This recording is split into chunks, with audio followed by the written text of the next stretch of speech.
Everyone, সবাই কেমন আছো? আশা করছি সবাই ভালো আছো আর আমরাও অনেক ভালো আছি। এই যে আমরা সবাই মিলে সেজেগুজে চলে এসেছিলাম আমাদেরই স্কুল লাইফের একটা ফ্রেন্ডের বিয়েতে। আর এই বিয়েটা ছিল 30শে এপ্রিল, যেই দিন বীভৎস গরম ছিল। সেই দিনই মোনালিসা বিয়ে করেছিল। তো আমরা আসবো কি আসবো নি ভেবে পাচ্ছিলাম যে এতটাই গরম। তো আমরা ফাইনালি রেডি হয়ে এসেছি, কিন্তু খুব কষ্ট করে। ওই দিন কারেন্টও ছিল না আমাদের বাড়িতে, আবার আমরা ফোনের লাইটে সাজুগুজু করে এসছি কিন্তু বাইরে এসে অনেকটাই ঠান্ডা লাগছে, কিন্তু যখন রুমে ছিলাম খুবই গরম লেগেছিল। তবুও আমরা এসছি বিয়েবাড়িতে, ফ্রেন্ডের বিয়ে বলে কথা, আবার স্কুল লাইফের ফ্রেন্ড।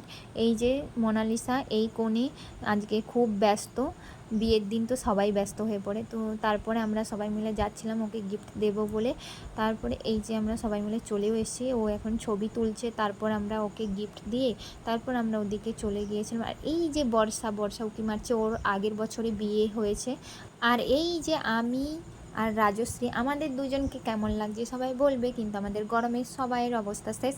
আর এই দিকে দেখো আমরা সবাই মিলে বসে আছি, মোনালিসার সাথে গল্প করতেছি, ছবি তুলতেছি।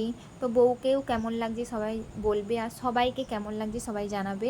তো তারপর ওর বোনরা ডান্স করছিল, বরকে স্বাগত জানাচ্ছিল। তো খুব সুন্দর ডান্সটা করেছে, কিন্তু জায়গাটা এত শর্টের কারণে ওদের ভালোভাবে নাচটাও হয়নি। তো সবাই এখানে দাঁড়িয়ে দাঁড়িয়ে নাচটা দেখতেছিল।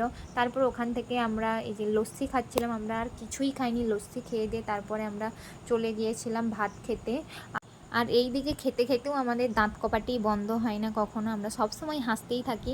সবাই খাওয়াতে মন দিচ্ছে আর আমরা হাসার দিকে মন দিচ্ছি। আর এই দিকে দেখো, এই চিংড়াটা নিয়ে কত ঝামেলা, এই চিংড়া ছাড়াতে পারছি না, এইটা নিয়ে কত সমস্যা, এই চিংড়াই ছাড়াতে পারছি না। তারপর খেয়ে দিয়ে আমরা আবার মোনালিসার একটুক্ষণ বিয়ে দেখতেছিলাম দাঁড়িয়ে। তো তারপর ওকে টাটা করে দিয়ে আমরা আবার বাড়ি চলে এসেছি। তো আজকের ভিডিওটা এই পর্যন্ত। যদি ভালো লেগে থাকে like, comment, share and subscribe করে দেবেন। দেখা হচ্ছে নেক্সট ভিডিওতে। টাটা।